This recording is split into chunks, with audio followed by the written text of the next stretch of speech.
A chegada dos europeus nas Américas. Os europeus chegaram à América no início do século XVI.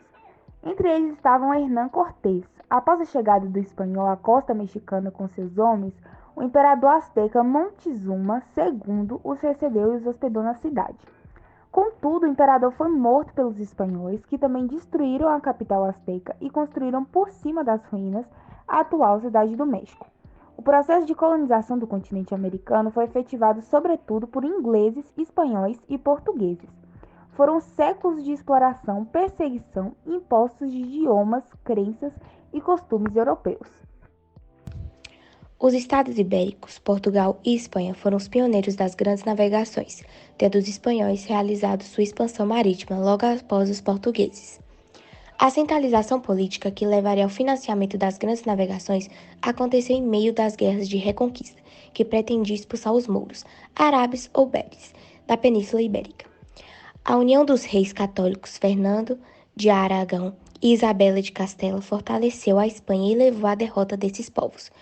Com a Espanha unificada, Cristóvão Colombo, financiado pelos reis católicos, partiu do Atlântico em uma viagem onde acabou chegando à América, quando os portugueses e espanhóis lançaram-se como os conquistadores e exploradores do Novo Mundo.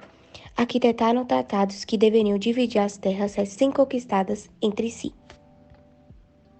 A bula intercoétera proposta pelos espanhóis determinava o meridiano de 100 léguas a oeste do arquipélago de Cabo Verde, a partir do qual as terras que ficassem a leste pertenceriam a Portugal, e as que ficassem a oeste, à Espanha.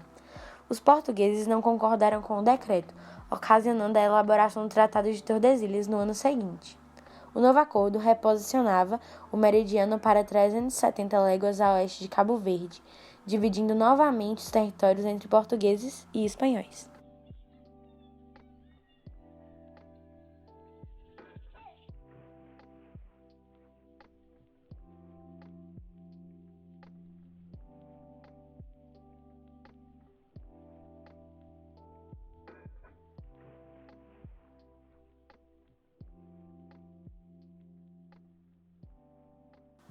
A vitória dos conquistadores contra os povos nativos ocorreu por meio da imposição de armas de fogo, das estratégias de aliança com comunidades rivais, da disseminação de epidemias e da manipulação de ideologias religiosas.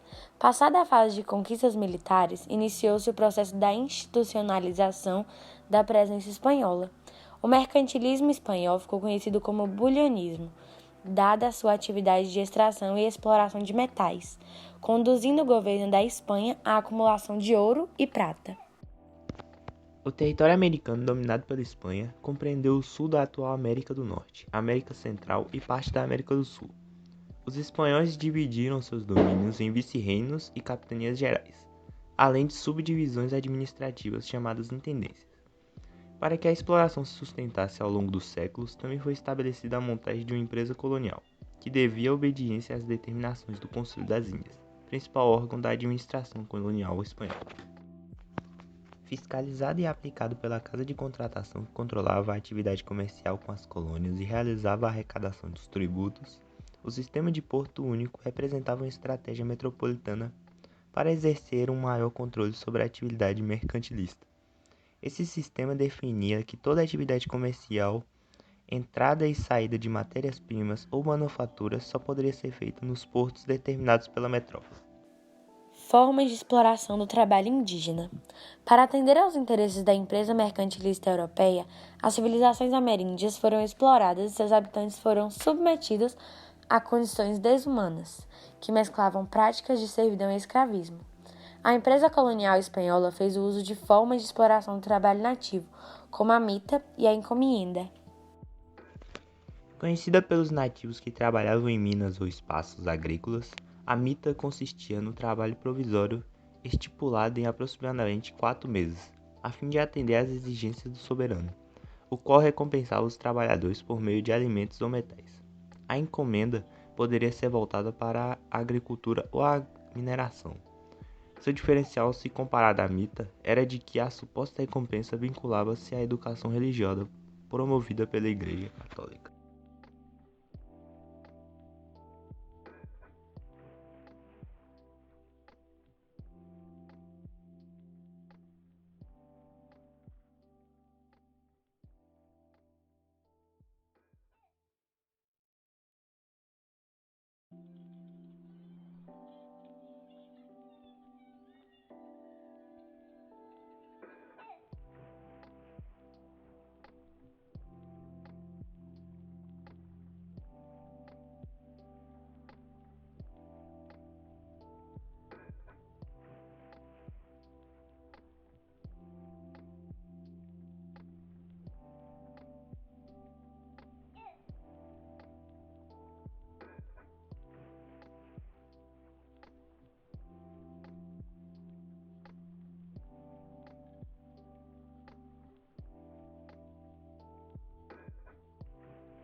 O processo de emancipação das 13 colônias foi influenciado pelos ideais autonomistas das colônias do norte, mas é fundamental mencionar que esse processo também teve inserido uma conjuntura mais ampla. A crise do antigo regime, marcada pelas ideias iluministas e pela exposição tributária da Inglaterra sobre as 13 colônias.